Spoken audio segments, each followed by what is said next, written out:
Hello, I'm Tom. And I'm Mia. Welcome to the Adaptix podcast. You know, this is our series where we turn these really advanced ideas in artificial intelligence and robotics into, well, simple, clear explanations. I mean, we all know this field moves so fast, and a lot of the time it can feel pretty overwhelming.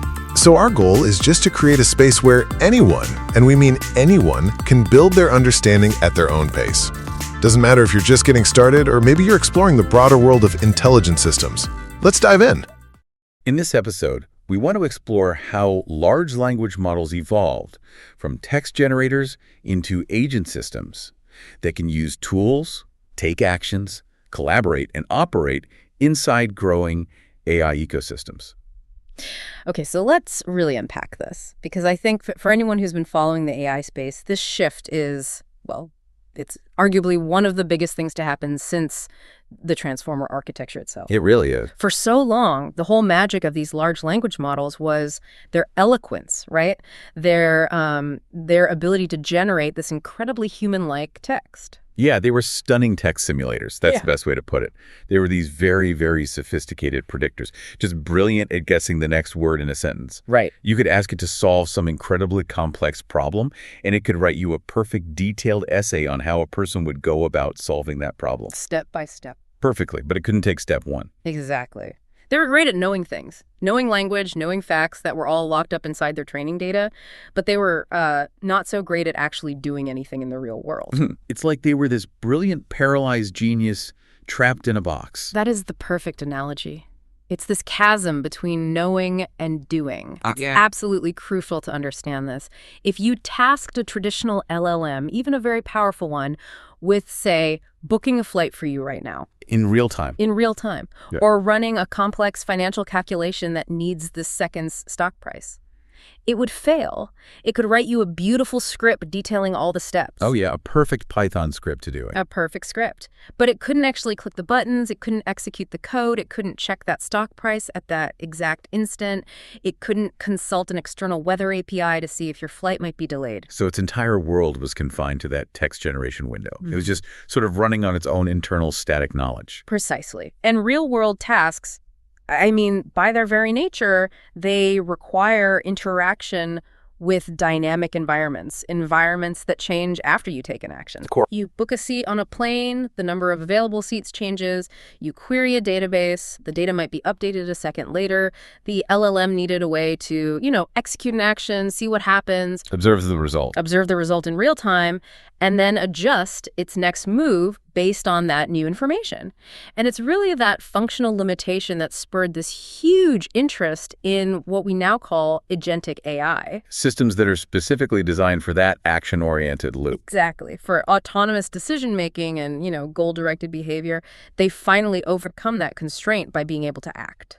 And when we look at the history of this, it's not like this was an overnight invention. This feels like the culmination of decades of research where we kept trying to push AI systems to be less reactive, I guess, and more proactive. That's absolutely right. This has been a long time coming. If you track the timeline, the journey really picked up speed in stages. Back in the 2000s, we were mostly dealing with simpler, rule-based and data-driven systems. Right. If-then statements, basically. Pretty much. I mean, these AIs could perform predefined tasks based on these very rigid, learned patterns, but their decision trees were, very shallow. They followed instructions to the letter. Which is good for predictability, but they lacked any kind of flexibility. Exactly.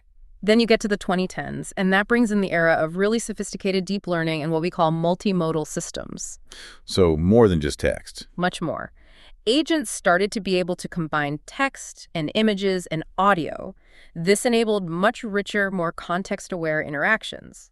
And that step, combining different senses and data types, was really the essential groundwork. It allowed the AI to perceive the world in a more complete way. And that perception is what feeds into what's happening right now in the 2020s. Which is where we are now. And it's where we're seeing the real emergence of advanced autonomy, of complex reasoning, and independent decision-making. These systems are really moving towards truly intelligent, goal-driven behaviors. So they can handle these big open-ended goals. It's not just write me a summary. It's more like go manage my travel budget and find the best hotel deal for my upcoming conference. That's it. And that requires autonomy and interaction, not just prediction. Okay, so we've established the why. The LLM was trapped. and the world demanded action. So let's properly define this new performer. You called it agentic AI. What does that actually mean? At its core, it refers to AI systems that can exhibit autonomous decision-making, goal-oriented behavior, and continuous learning, all while they're actively interacting with these dynamic environments. The key being active interaction. That's the key. It's moving beyond a passive response. The agent adapts based on real-time data and, evolving objectives. It's not just relying on the static, pre-programmed instructions you'd see in older AI. And we can really break the system down into 4 critical characteristics that define these agents. Okay, what's the first one? What's the foundation? First, you need autonomy. This is the big one. It's the ability to independently make decisions and initiate actions without needing constant step-by-step human hand-holding. So it can improvise, in a way. It has to. Yeah. It has to be able to say, okay, I've reached step 3, and based on the results I just got back, I'm now going to execute step 7, and I'm skipping 4, 5, and 6 because they're no longer relevant. It's acting on its own initiative within a certain boundary. Correct. Second is reactivity. This is the capability to adapt immediately to real-time data, to changes in its environment. So if it's trying to buy a stock and the market suddenly tanks. It needs to react now. Right. Not wait for the next internal clock cycle or a human to tell it what to do. The world changed, so its plan has to change. And the third feature, you said, addresses the scope of the task. That's proactivity. Agents are goal-directed. They don't just sit there waiting for a single prompt like, tell me a fact. They're actively working toward achieving a larger, sometimes very complex, objective. They anticipate future steps and plan how to meet the goal, even when the path forward isn't totally clear. And that last feature sounds like the most important one for getting better over time. I think it is. It's the learning ability. Agents continuously refine their decision-making processes, usually through these sophisticated feedback loops and analyzing their past interactions. So it learns from its mistakes. It has to. This feature allows them to dynamically improve their performance over time. So they make fewer mistakes the second or third time they attempt a similar task, simply by learning from their past actions. If I were to try and give an intuition for this, I'd go back to that scriptwriter analogy we used. Mm-hmm. If the old LLM is the scriptwriter, and then the agent is the actor, the director, and the stage manager all rolled into one. It takes a complex, high-level task and breaks it down into these manageable subtasks that explicitly require some kind of external interaction. That's a perfect way to visualize it. The agent's core job is orchestration, pure orchestration. When you give it that high-level instruction like, plan my family's summer vacation budget. A big, fuzzy goal. A very fuzzy goal.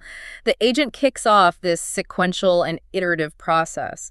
We sometimes call this the agent's life cycle. Can you maybe walk us through what that cycle looks like, just at a high level? How does a single agent actually get from that abstract instruction to a concrete result? Absolutely. So it all starts with that overall goal. The agent uses its internal LLM brain, its reasoning, to generate an initial high-level plan. Maybe it's 5 steps. Research destinations, estimate travel costs, find lodging options, compare flight prices, and then, generate a final summary. Okay. Seems logical. So for step 1, research destinations, it might just use its internal knowledge, what it was trained on.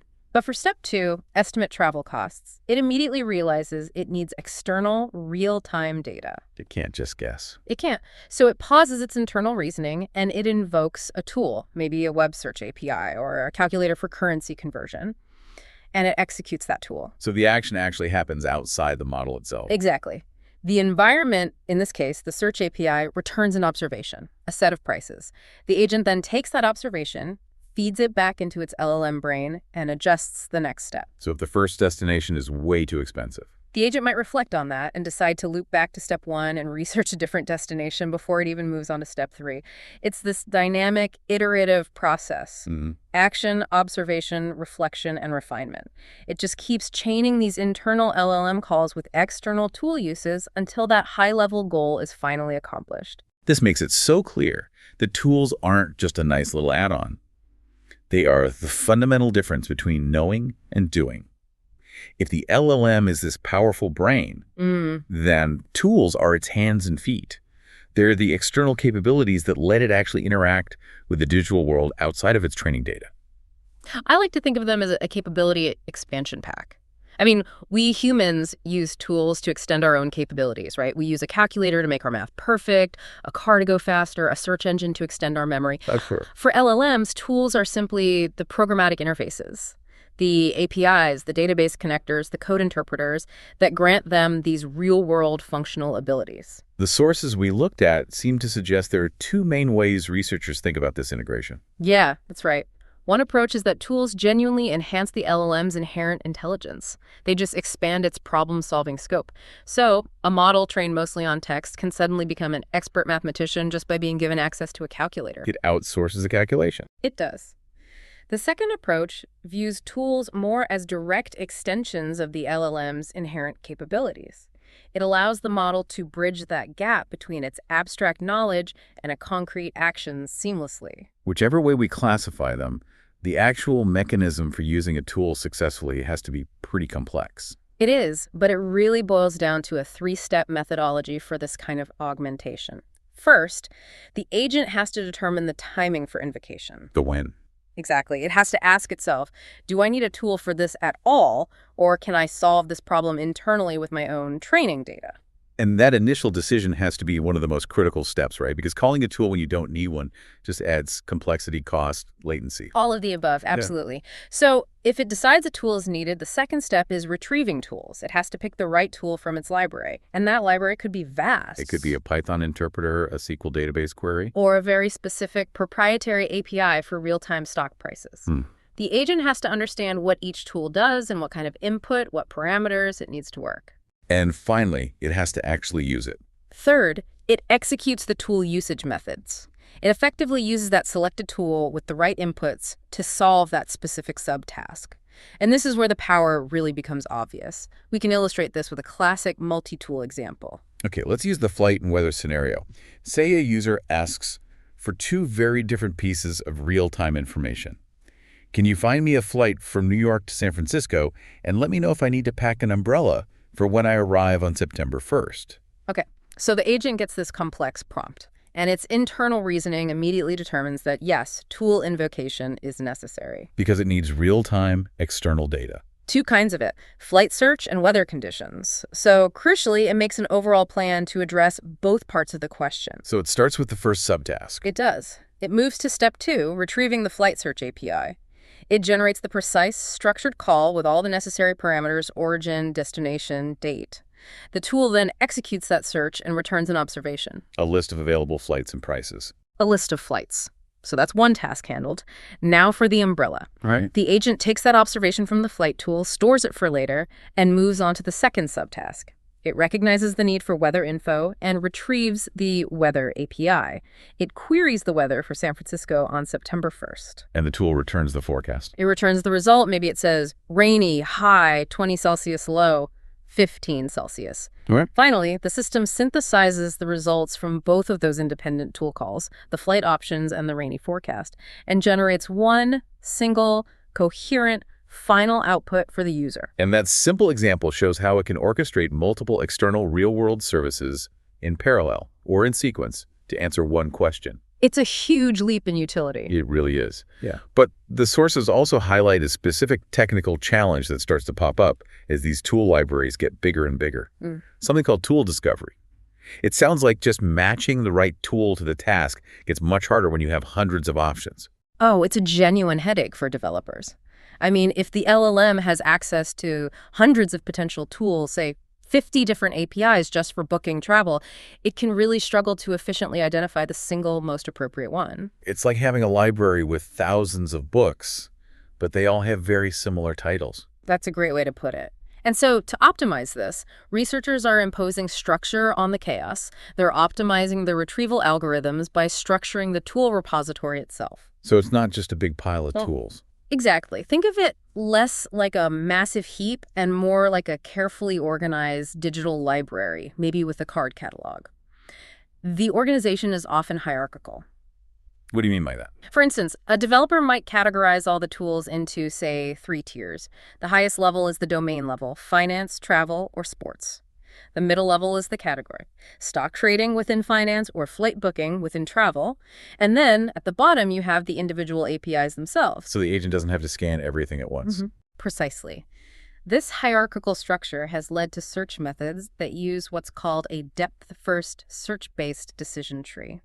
So the agent first calculates which high-level domain is most relevant to the user's request. Travel, in our example. Right. If that travel domain scores highly, it then dives into the next level, looking at specific categories like booking or reviews.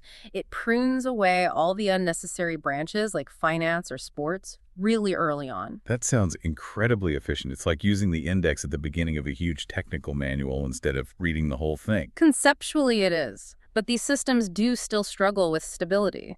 If that initial high-level domain score is calculated just a little bit too low, if the agent doesn't quite realize the user's request is about travel, it might accidentally prune the entire correct search tree. And it would miss a perfect tool that was just a bit deeper down that path. Exactly. It confirms that even tool retrieval needs constant optimization to make sure these agents don't miss obvious solutions. So moving from just choosing the tool to actually carrying out the full task, we've established that these multi-step jobs require more than just calling tools in order.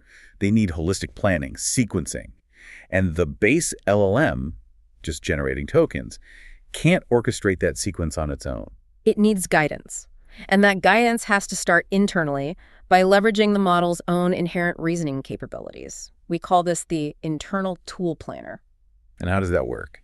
Well, the most common methods involve decomposition. This is where it breaks the complex task down into these sequential, manageable steps. This is basically what you do when you have a big math problem. You write down the steps on paper before you start calculating the final answer. That's the perfect parallel.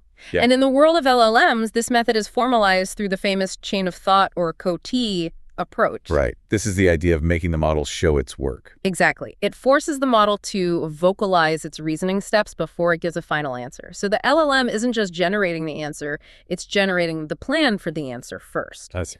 And Co leverages the model's ability to reason step by step, which makes these really complex tasks like generating a structured SQL query from a natural language request or producing a long, multifaceted math solution much more tractable and reliable. But for an execution that requires reacting and iterating in a dynamic environment, which is the whole definition of an agent, the model needs something more. It needs a structured external framework, a sort of central nervous system to manage that continuous cycle of action and observation. That's where the external control framework comes in, and it's absolutely essential for any kind of controlled execution in these dynamic environments. It focuses on that iterative interaction and usually consists of 5 core structured components that are all working together in a loop. Okay, let's break down the components that make up the agent's body, so to speak. Well, first, you have the executor. This is the part that actually interacts with the environment. It performs the action, it calls the API, it runs the code, it sends the message. The hands. Then you have the perceiver. The perceiver assesses the current state of the environment after the action is taken. It sees if the API call came back with an error or if the stock price actually changed. It's the eyes and ears. It is. Then the third component is the retriever, which we just talked about. It's what narrows down the candidate tools from the tool set. But crucially, you also have the validator. And why is a validator so important? It provides critical feedback. It assesses the results of the tool invocation. It's basically the safety and quality control department. It checks if the tool's results were safe, if they were ethical, if they were even correct. So if a tool returns a nonsensical math solution or a potentially harmful action, the validator is what flags it. And then, tying all of this together, you have the manager of the team. the strat. The controller. The controller acts as the brain of this external framework. It gets feedback from all the sensors, the validator and the perceiver, and then, based on that reflection, it adjusts the overall plan. It selects the target tools for the next step. It might even decide the previous step failed and needs to be retried with different parameters. So the entire system is built around this constant feedback mechanism. Yes, it's a constant cycle. Action leads to an observation, which leads to an improvement or a refinement of the plan. This dynamic loop is the very core of what we call feedback learning. And this whole structured framework is what's essential for any task that requires iterating towards a goal rather than just generating a single block of text. It's fascinating how quickly the performance of a single agent can hit a ceiling on certain complex tasks. The research really seems to show that often the best way to solve a problem isn't with one giant monolithic LLM, Right. but by coordinating several specialized LLM agents. This idea of multi-agent systems, or MAS, shows that collaboration can actually outperform a single model. The shift is really analogous to moving from a lone genius trying to solve every problem by themselves to a specialized team of experts. This approach relies heavily on role-playing and emergent behavior. So you give them jobs. You give them jobs. Agents are assigned very specific roles like a thinker, a planner, a coder, a critic, or an executor, and they use these defined interaction protocols to coordinate their workflow. And this division of labor isn't just a theoretical idea. The examples of this simulating human social behavior are really remarkable. They give us such deep insights. I think one of the best illustrations comes from that social simulation research where agents were put into a sandbox environment designed to mimic a small town. Right, I remember this one. The researchers gave each agent its own unique personality, a background history, a set of daily routines. And then what happened? Well, in that simulated little world, the agents started exhibiting genuinely emergent social behaviors, things that weren't programmed in. For example, one agent decided to throw a birthday party for itself. And based on its personality and its knowledge of the other agents, it spontaneously started sending out invitations. To other agents it thought would want to come. Exactly. It used a simulated email tool, generated the text for the invitation, and executed the action, all completely autonomously. This just shows the potential for these agents to model complex social dynamics and exhibit surprising novel actions that weren't explicitly part of their high-level plan. And we see this mirrored in classic game theory experiments, too. The ones designed to study complex human decision-making under pressure or uncertainty. Exactly. When you introduce LLM-driven agents into complex games like the ultimatum game, where things like fairness and trust are crucial, they reveal some fascinating insights into collective behavior. Researchers compared a single-agent LLM setup against a multi-agent LLM setup in this game. And what was the key takeaway there? The results were stark. The single-agent setup really struggled. It only showed consistency with human behavior about 50% of the time. It was basically just guessing randomly. A coin flip. Right. But the multi-agent LLM setup, where you have these independent agents interacting with each other, was consistent with human behavior 88% of the time. This really suggests that collaboration, having independent roles, and that conversational protocol between agents are absolutely key to mimicking realistic social and decision-making behavior. That is a massive jump in realism. But what about in situations where cooperation is, theoretically risky or requires complex trust, like the classic prisoner's dilemma? That game is so revealing because it shows the underlying biases that get baked into the agents during their training. In some of the earlier studies, the agents tended to favor cooperation way more than humans do. They were too nice? They were too nice. It demonstrated a really strong bias toward overly benevolent training. But then, in more complex experiments, particularly with advanced models like GPT-4 agents, they showed them playing in an incredibly unforgiving way. Unforgiving how? They adopted a tit-for-tat strategy, but with an extreme twist. If another agent defected just one time, even if it cooperated perfectly before and after, the GPT-4 agent would often just refuse to cooperate ever again. Wow. It's fascinating because it means we're baking in different human biases, either extreme benevolence or this kind of extreme, unforgiving rationality into their training. It shows their behavior is highly sensitive, not just to the core instruction, but to these subtle training nuances. And beyond social simulations, we're seeing multi-agent systems used to model much larger, more chaotic phenomena, right? Yes, their ability to model collective dynamics is incredibly powerful. MAS can simulate complex things like how information spreads through a social network. You have individual agents deciding whether to forward a post, create a new one, or just stay idle, all based on their profile. And critically, they've been used in epidemic modeling. How does that work? Well, you have agents deciding whether to interact with others or stay home based on their personality and environmental feedback, like their own simulated health status or the infection rate in their community. So it's almost like we're building a digital petri dish, a digital city, to study these complex systems that are too chaotic to model with just math. That's the essence of it. It offers this powerful new tool for systems research by letting us observe emergent behavior in environments that are controlled by specialized self-directed entities. Okay, so if an agent's life cycle requires coordinating all these roles, tools, and environments in such complex ways, how do developers actually build them? I mean, they can't be writing everything from scratch every single time. That would be an insurmountable task. It would be impossible, which is why the emergence of agent frameworks was totally inevitable. These frameworks provide standardized components, they provide abstractions, and most importantly, they provide the orchestration mechanisms that you need to simplify the construction of these agents. So developers aren't just gluing together raw LLM calls anymore. No, they're assembling with high-level building blocks. And the volume of these toolkits is huge now.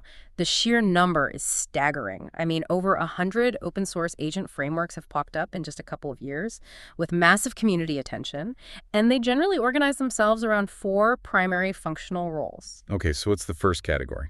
First, you have basic orchestration. These frameworks provide the core interfaces and the structured task management.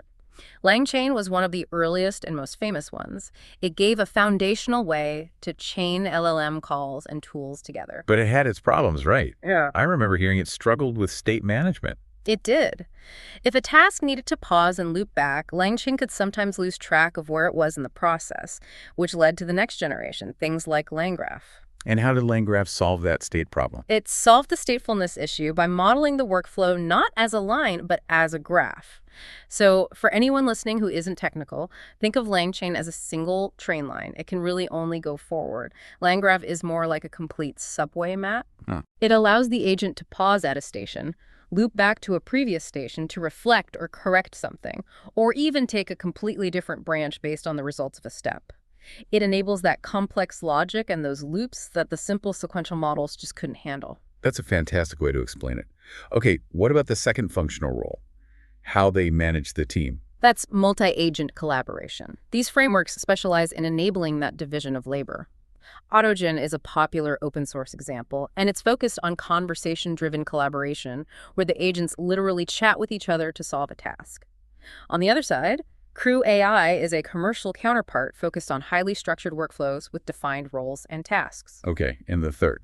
Third are data processing frameworks. These are all about knowledge augmentation and retrieval. The best example here is Llama Index, which handles the whole process of retrieval augmented generation, or RAD.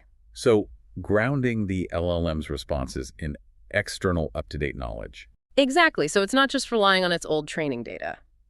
And finally, the fourth category is for pure research. We have experimental exploration frameworks like Baby AGI. These are basically test beds for autonomous planning, often designed to maximize the agent's independence in achieving a very broad goal. I think it's really helpful to distinguish between the commercial and the open source options here, just so listeners can understand who they're for. Absolutely. Commercially, LangGraph is incredibly powerful for businesses that need high customization and precision. It offers that statefulness, streaming support, robust monitoring, all the things you need for complex workflows in regulated industries. Crew AI, on the other hand, is designed specifically for large enterprises, like Fortune 500 companies. It offers comprehensive support and often no-code tools for automating these very complex multi-agent tasks. Like supply chain logistics or internal compliance. Exactly. Then on the open source side, you have Autogen, which is primarily for researchers and developers. And AutoGPT targets more of the AI enthusiast crowd.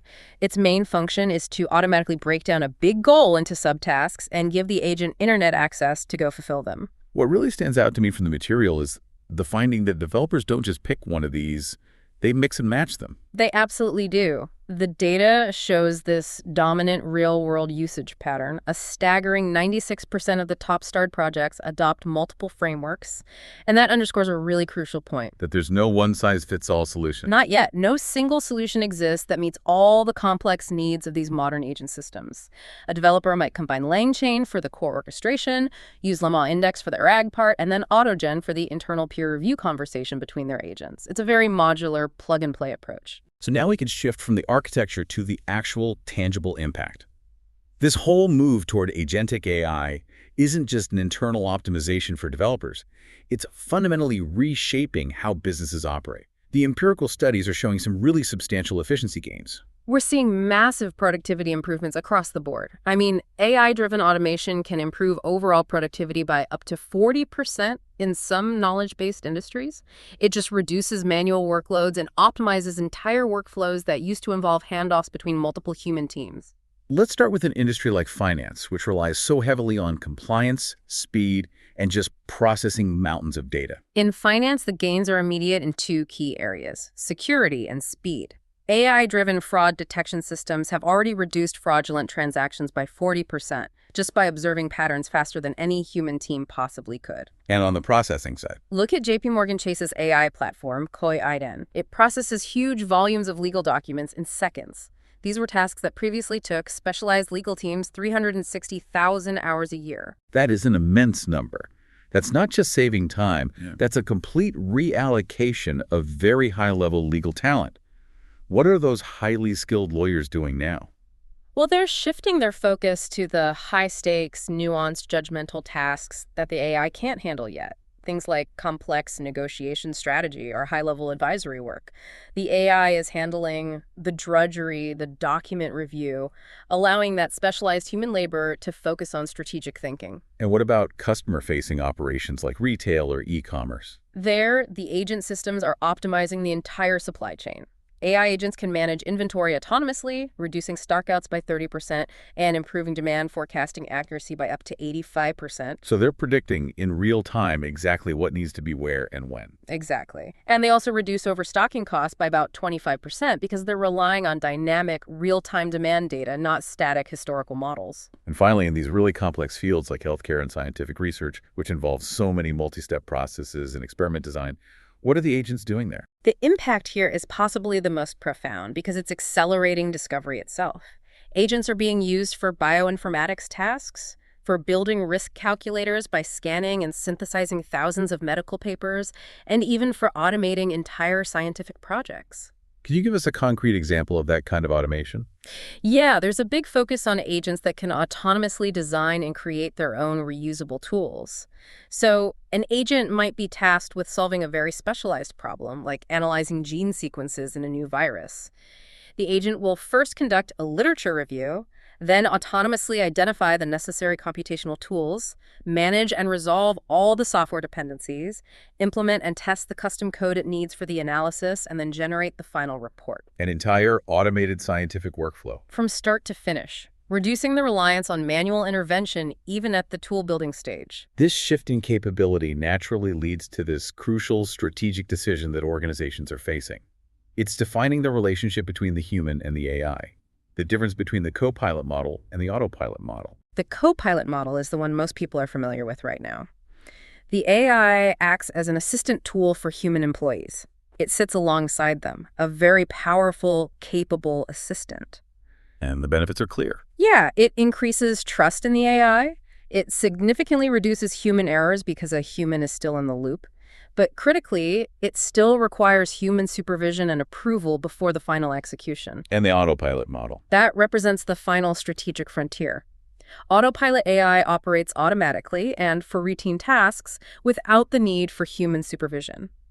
The benefits here are also clear.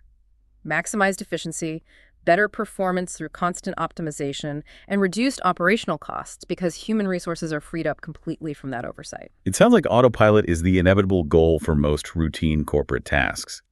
But the sources emphasize one critical shared characteristic between the two models that makes that transition pretty risky. Yes. They both share the fundamental likelihood of errors in complex scenarios. Autonomy does not equal infallibility. Highly complex, non-standard, or very nuanced situations still pose a major risk for both co-pilot and autopilot systems, because at the end of the day, they're trained on historical data and they still struggle with genuine novelty. So the goal isn't necessarily to eliminate human intervention entirely, but to strategically decide which tasks are safe enough to put on autopilot. Exactly. The trajectory for organizations is clearly toward increasing autonomy, lessening the dependence on humans for routine, high-volume tasks, and allowing that precious human oversight to be allocated only to those high-stakes, nuanced, or truly novel activities. The AI takes the wheel, but the human remains the navigator for anything genuinely unprecedented. Of course, as agents take on more autonomy and integrate with more of these external tools, new failure modes and safety concerns start to emerge that are unique to this agentic structure. Reliability is a huge one. We know agents can be highly sensitive to seemingly minor changes in a prompt, just changing the word order, and they can be biased, leading to contradictory results or hallucinations when they interact with tool outputs. And that tool integration introduces three very specific, very critical safety concerns that need guardrails. First, at the input stage, you face the problem of unsafe input. This includes malicious queries or sophisticated jailbreak attacks that try to bypass the agent's safety mechanisms. So if the agent is tricked into thinking a malicious request is actually benign, it might use a tool to provide an unsafe answer or perform a dangerous action. Precisely. Secondly, in the feedback stage, there's the risk of harmful feedback. Remember that iterative loop? action, observation, reflection.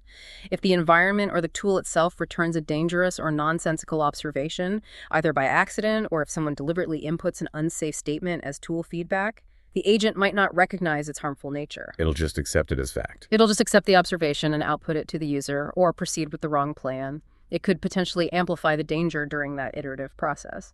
And the third concern brings us back to the real world. The order of responsibility. Who's accountable? Exactly. When an LLM interacts with the real world through tools, say, placing an order or sending a message, it has to act as a suggester, not a complete executor. If harmful behavior affects the real world, legally or ethically, humans are still the first responsible individuals. This is why human confirmation steps are absolutely essential in certain high-stakes actions. And beyond safety and responsibility, the development side is still grappling with these technical challenges that limit performance, even with the best frameworks we talk about. Yes. Developers are still struggling with three main bottlenecks. First, API integration. Just connecting to third-party services is a massive headache. Over a quarter of reported development issues involve API limitations, permission errors, and dependency conflicts. Just getting the agent's hands to talk to the real world remains a huge chore. It's cumbersome. Second, performance latency is a severe bottleneck, especially in systems that use those powerful retrieval augmented generation or RAG pipelines. Because to ground the response, it has to go search a massive database. And how slow is that in reality? Well, the average end-to-end latency for these retrieval-augmented agents is between 3.2 and 5.6 seconds per query. Which is fine if you're just chatting with an agent. But if you're trying to use an agent for real-time inventory adjustments or automated high-frequency trading or managing complex scientific equipment, 5 seconds is an eternity. It just confirms that ARG is powerful, but it's currently bottlenecked by the sheer physics of database lookups. And the third bottleneck. Third, and this is crucial for any kind of long conversational task, is memory management. When conversations go beyond about 20 turns, many frameworks start to experience fragmented responses or a total loss of historical context. The agent forgets what you're talking about. It forgets the early steps of its goal. And this happens because the internal caching strategies are often inadequate, or the temporary caches holding the conversation history just get lost after a system restart. This whole journey has really shown that large language models have evolved from being these simple text processors to comprehensive, goal-directed systems. They can act, they can plan, they can collaborate, all by using external tools as extensions of their own capability. This profound move from just knowing to actually doing has amplified their intelligence and allowed for this continuous improvement within these complex, evolving ecosystems. And this stage really sets the groundwork for a truly fascinating and, I think, complex future. We're going to see continued rapid advancements in multimodal capabilities.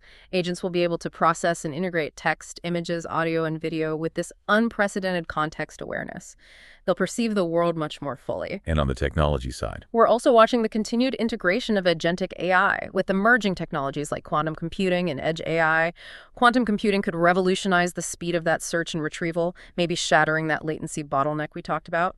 And edge AI will let agents operate autonomously in real time on smaller local devices. that combination could unlock whole new levels of scalability and real-time decision-making. Ultimately, I think we are looking squarely at the emergence of fully AI-driven organizations and complex autonomous workflows. The future isn't a single AI monolith. It's an ecosystem where specialized agents coordinate to tackle massive open-ended tasks. They'll effectively become a collaborative digital workforce. So it's clear the future isn't just one massive brain, but entire societies of these collaborating specialized agents. Which leads to a final thought for everyone listening. What does this all mean for us, the humans who are watching and supervising this evolution?